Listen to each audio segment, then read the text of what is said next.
Welcome back to our channel மாநகராசிரியர். இன்றைக்கி இந்த வீடியோவில் 11th standard quarterly examination September 2025 computer application Tamil மீடியத்துக்கான ஒரு ஒரிஜினல் கொஷின் பேப்பர் தான் பார்க்க போகிறோம். ஸோ 11ஆம் வகுப்பு காலாண்டு தேர்வு September 2025 computer application Tamil medium question paper பொறுத்த வரைக்கும் ஸோ டோட்டல் மார்க் வந்து பார்த்தீங்கன்னா 70 மார்க்கு. தமிழ் மீடியம் ஸ்டூடெண்ட்ஸ் கண்டிப்பாக இந்த கொஷின் பேப்பரில் கூடிய கொஷினை நல்லா ரிவைஸ் பண்ணிட்டு போங்க. இதிலிருந்து உங்களுக்கு குவார்டர்லி எக்ஸாமினேஷன் நீங்கள் எந்த டிஸ்ட்ரிக்டாக இருந்தாலும் சரி கொஷின்ஸ் வந்து ரிப்பீட் ஆகும். ஸோ 2 மார்க் கொஷின் பார்க்கலாம். கணிப்பொறி என்றால் என்ன? ஒன்றின் நிரப்பு முறைக்கான வழிமுறைகளை எழுதுக.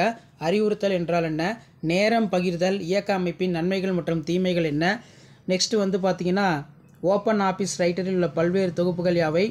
உங்கள் ஆவணத்தில் படங்களை எவ்வாறு சேர்ப்பாய்? நுண்ணுரை சுட்டி என்றால் என்ன? நகலெடுத்தல் வெட்டுதல் ஒட்டுவதற்கான குறுக்கு வழி சாவி சேர்மங்கள் யாவை?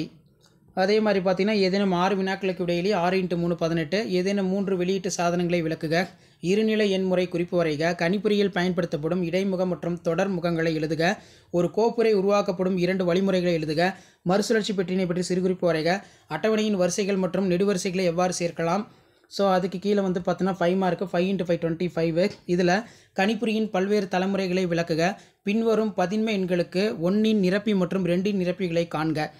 அதே மாதிரி ரோம்களின் வகைகளை பற்றி விளக்கமாக எழுதுக. இயக்க அமைப்பின் செயல் மேலாண்மை நெறிமுறைகளை விளக்குக.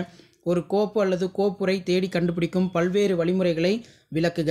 நெக்ஸ்ட் வந்து தலைப்பு மற்றும் அடிக்குறிப்பு என்றால் என்ன? இவற்றின் எவ்வாறு பக்க எண்களை சேர்ப்பாய்? ஓப்பன் ஆஃபீஸ் ரைட்டரில் ஒரு சொல்லை தேடி மற்றொரு சொல்லாக மாற்றும் வழிமுறைகள். ஏதேனும் 5 இணைய சேவைகள் பற்றி விவரி. விண்டோஸ் இயக்க அமைப்பின் பல வகையான பதிப்புகளை விவரி. ஸோ இந்த மாதிரி தான் கொஷின்ஸ் வந்து பார்த்தீங்கன்னா உங்களுக்கு இருக்கும். ஸோ இதான் 11th ஸ்டாண்டர்ட் கம்ப்யூட்டர் அப்ளிகேஷன் கணினி பயன்பாடுகள் செப்டம்பர் 2025க்கான கவர்மெண்ட்டோட official original question paper. So Tamil medium question paper video use பண்ணால் ஃப்ரெண்டுக்கு ஷேர் பண்ணுங்கள். மறக்காத மாநகராசிரியர் யூடியூப் சேனல் சப்ஸ்கிரைப் பண்ணி கீழே இருக்கக்கூடிய பெல் ஐக்கனை ப்ரெஸ் பண்ணி ஆல் வைங்க. அப்போ தான் நம்ம அப்டேட் பண்ணக்கூடிய வீடியோலாம் தொடர்ந்து நோட்டிஃபிகேஷன் வரும். ஷேர் பண்ணிட்டு பாருங்கள், சப்ஸ்கிரைப் பண்ணிட்டு பாருங்கள். தேங்க்யூ.